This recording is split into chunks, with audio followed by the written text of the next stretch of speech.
더불어민주당이 민주유공자법을 어제 정무회에서 단독으로 의결하며 강행 처리하는 수순에 돌입했습니다. 정부와 여당은 묻지마 유공자법이라며 반발하고 있는데 뭐가 문제이고 민주당이 왜 이렇게 밀어붙이는지 그 이유를 따져보겠습니다.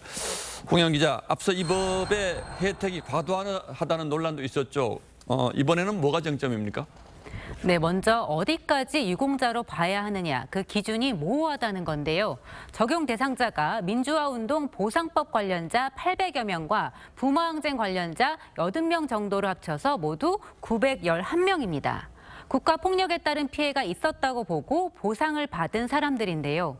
국가 유공자는 국가와 국민을 위해 희생하거나 공헌한 사람인데 평가가 엇갈리는 사안이 많아서 사회적 합의가 필요하다는 게 보훈부와 여당의 입장입니다. 평가가 엇갈리는 사안, 예를 들자면 어떤 겁니까?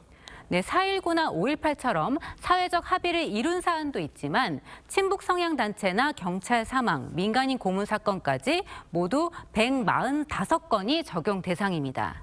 민주당은 민주화 보상법으로 이미 한 번 심사를 통과한 분들이라고 강조하는데요.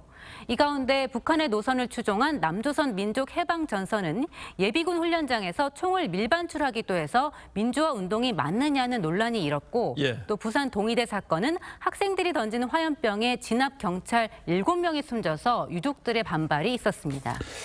박민식 보훈부 장관이 법 자체에 반대하는 것이 아니라 받아서는 안 되는 분들이 포함되는 게 문제다라고 주장하는 걸 본 적이 있는데 결국 문제는 심사를 어떻게 하느냐가 되겠군요.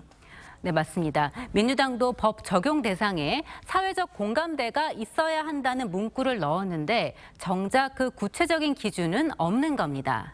민주당은 국가보안법 등 법 위반자는 제외하기로 했고 부족하면 보훈부에서 심의하면 된다고 주장하는데요. 보훈부는 심사 기준을 만들 법적 근거도 없다면서 국회가 법률로 명확하게 규정하라고 반박합니다. 민주유공자의 범위를 어디까지 하느냐, 이건 법률로 정해야 되는 거거든요. 문제의 핵심은 과연 이런 식으로 구체적인 기준조차 없이 심의 절차에다 위임을 해버리는, 이거는 아니라고 봐야 됩니다. 그리고 운동권 세습 특혜 논란도 있었는데 이 부분이 다 빠진 건 맞습니까? 네, 의료 지원 등만 남겨두고 자녀의 대학 입시와 취업, 주택 대출 관련 지원은 빠졌습니다. 민주당은 이를 근거로 혜택이 아닌 명예회복을 위한 법이라고 주장합니다. 하지만 국민의힘은 입법 후 개정이나 시행령으로 혜택은 얼마든지 다시 넣을 수 있다고 주장합니다. 당초 민주당이 의석수를 가지고 밀어붙이면 역풍 불 거다 이런 걱정도 있었던 것 같은데 지금 이 시점에서 왜 이렇게 밀어붙이는 거죠? 네, 2년 전에 발의할 때만 해도 비판 여론이 거셌지만 지금은 좀 다릅니다. 우선 민주당으로서는 내년 총선을 앞두고 지지층 결집을 위해 꼭 통과시켜야 하는 법입니다. 민주당이 끝내 강행 처리를 한다면 대통령이 거부권을 행사할 가능성이 크다는 전망도 나옵니다. 결국은 또 총선이군요. 통과시키면 통과시키는 대로 또 대통령이 거부권을 행사하면 또 그것대로 총선 전략이 되는 셈이니까요. 알겠습니다. 홍영 기자 잘 들었습니다.